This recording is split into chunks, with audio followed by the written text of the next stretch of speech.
Détroit de Singapour et Malacca, une lutte permanente face à la piraterie. Le brigandage en mer est un enjeu majeur dans ce corridor crucial pour le commerce mondial. À l'occasion de sa prochaine session internationale pour l'Indo-Pacifique, CIP, l'IHEDN fait le point sur la situation et la coopération internationale sur place avec le capitaine de frégate Xavier Courbet et le chercheur Éric Frécon.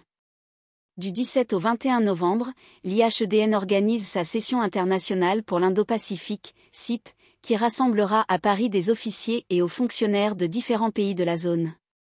Parmi les lieux les plus stratégiques de cette partie du monde, le détroit de Malacca est célèbre en raison des fréquents actes de piraterie qui y frappent des navires commerciaux, dont le nombre a augmenté durant le premier semestre 2025. La réalité est cependant plus complexe. D'abord, ce phénomène affecte le détroit de Malacca, 930 km de long, mais aussi son débouché sud-oriental, le détroit de Singapour, 114 km, les deux formant un corridor qui relie l'océan Indien et la mer de Chine, entre la péninsule malaise au nord et l'île indonésienne de Sumatra au sud. Cette voie maritime, l'une des plus fréquentées au monde, est désignée par l'acronyme SOM, en anglais, Straits of Malacca and Singapore. Et d'autre part, parler de piraterie est impropre, puisqu'il s'agit juridiquement de brigandage en mer. La piraterie fait l'objet d'une définition précise dans la Convention des Nations Unies sur le droit de la mer, CNUDM, indique le capitaine de frégate Xavier Courbet, officier de liaison français à l'Information Fusion Center, IFC, de Singapour. L'article 101 de cette convention définit la piraterie comme tout acte illicite de violence, de détention ou de déprédation commis par l'équipage ou les passagers d'un navire ou d'un aéronef privé, pour des fins privées, dirigé contre un autre navire, aéronef, personne ou bien à leur bord, lorsqu'il se déroule en haute mer ou dans des zones ne relevant de la juridiction d'aucun État. Il existe donc une dimension géographique essentielle. Les actes survenant dans les eaux territoriales d'un État ne sont pas considérés comme des actes de piraterie au sens du droit international. Dans le détroit de Singapour et celui de Malacca, les incidents survenant dans les eaux territoriales relèvent plutôt du « brigandage en mer », en anglais, Armed Robbery at Sea. De 80 000 à 100 000 navires Y passent chaque année. Les eaux territoriales des SOM, qui relèvent de 3 États, Malaisie, Indonésie et Singapour, sont traversées par des milliers de navires venus du monde entier entre 80 000 et 100 000 chaque année. Créée en 2009 par la marine singapourienne, l'IFC regroupe donc 26 officiers de liaison de 20 pays pour favoriser les échanges d'informations entre les différentes organisations étatiques, marine, police, garde-côtes. Ce centre s'intéresse à toutes les formes de sécurité et de sûreté maritime dans les SOM, immigration, accidents en mer, pêche, cyber, trafic, vol, pollution. La France est très active dans les organisations régionales, puisque le commandant Courbet représente aussi l'Union européenne auprès de l'IFC, et remplit le même rôle auprès du Centre régional de coordination des opérations d'assistance humanitaire et de secours en cas de catastrophe, RHCC, de Singapour. Un autre officier de liaison de la Marine nationale est en poste à l'IFC IOR, Indian Ocean Region, en Inde, depuis son ouverture en 2019. Ce centre effectue une mission similaire pour l'océan Indien, et échange ses comptes rendus avec l'IFC de Singapour. La cité-État abrite aussi depuis 2006 un organisme dédié uniquement à la piraterie et au brigandage maritime dans cette zone, plus précis dans ses caractérisations des faits sur ce sujet, selon le commandant Courbet, RECAP-ISC, le centre de partage d'informations du Regional Coopération Agreement on Combating Piracy and Armed Robbery Against Ship in Asia, rassemblant 21 États dont 6 Européens, mais pas l'Indonésie ni la Malaisie. En raison de sa constitution imposant la signature par tous d'une version française du traité, non encore effectuée par certains pays, la France n'est pas encore partie au RECAP, mais siège comme participant extérieur à son Conseil des gouverneurs. Le détroit de Singapour, passage le plus délicat et le plus ciblé. Ces différents niveaux de coopération internationale montrent à quel point la situation dans les SOM est scrutée. Bien que le détroit de Malacca soit le plus connu, la portion la plus étroite et la plus complexe à naviguer se situe dans le détroit de Singapour, détaille le commandant Courbet. On y trouve un dispositif de séparation du trafic maritime, de nombreux mouillages d'attente pour l'accès au port de Singapour, ainsi que vers les îles indonésiennes de Bintan et Batam. Des disparités socio-économiques entre les différents pays peuvent aussi expliquer le brigandage en mer, contextualise l'officier. La rive singapourienne est hautement développée, portée par des activités financières, industrielles et portuaires, tandis que la partie indonésienne reste principalement tournée vers le tourisme et quelques infrastructures maritimes, avec un niveau de vie bien plus faible. Cette différence crée un contexte propice à des activités opportunistes parfois illégales. Une recrudescence des attaques dès les années 1990 a poussé les autorités locales à réagir, avec une certaine réussite.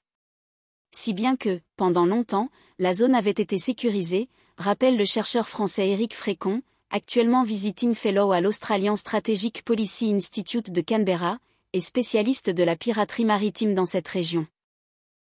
Après diverses mesures prises en 2006 à 2008 par les 3 pays riverains rejoints par la Thaïlande en 2008, patrouilles coordonnées, patrouilles aériennes, échange d'informations, les pirates s'étaient déplacés vers la mer de Chine où avaient cessé leurs activités.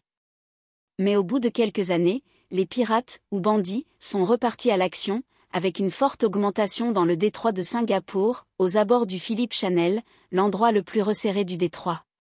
94 intrusions sur des navires pendant les 7 premiers mois de 2025.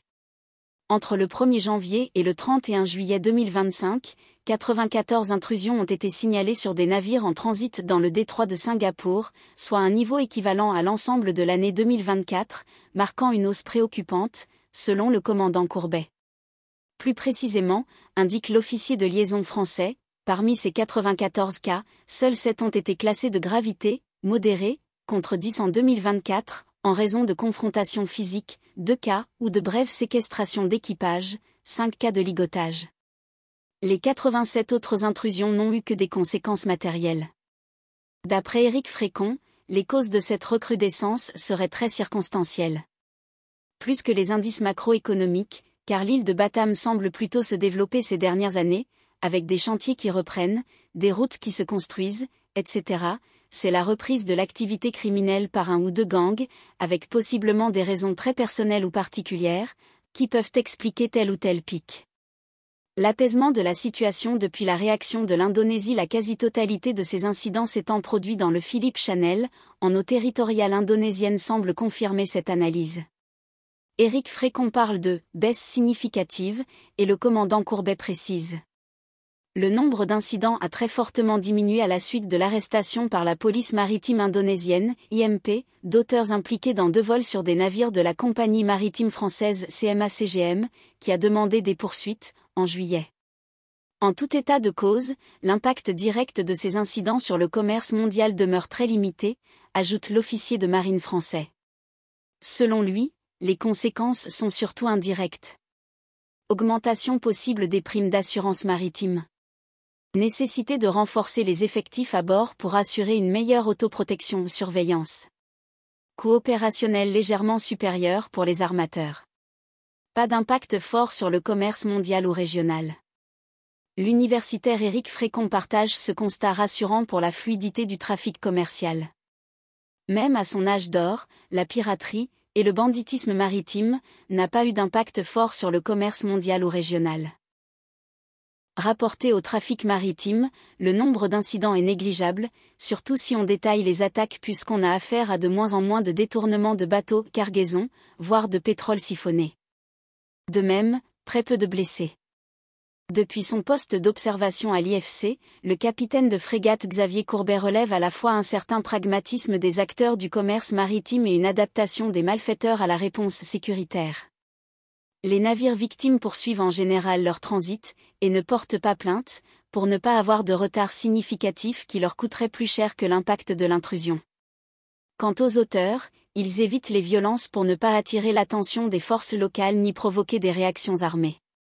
En définitive, piraterie, banditisme ou brigandage en mer auraient surtout des conséquences pour les hommes et les États. C'est en tout cas l'analyse d'Éric Frécon. L'impact est essentiellement psychologique pour les équipages victimes de ces embuscades en mer, mais aussi réputationnel pour les États riverains. La piraterie fait tache dans les cénacles internationaux. Aussi l'Indonésie a-t-elle fini par réagir, lasse d'être constamment pointée du doigt.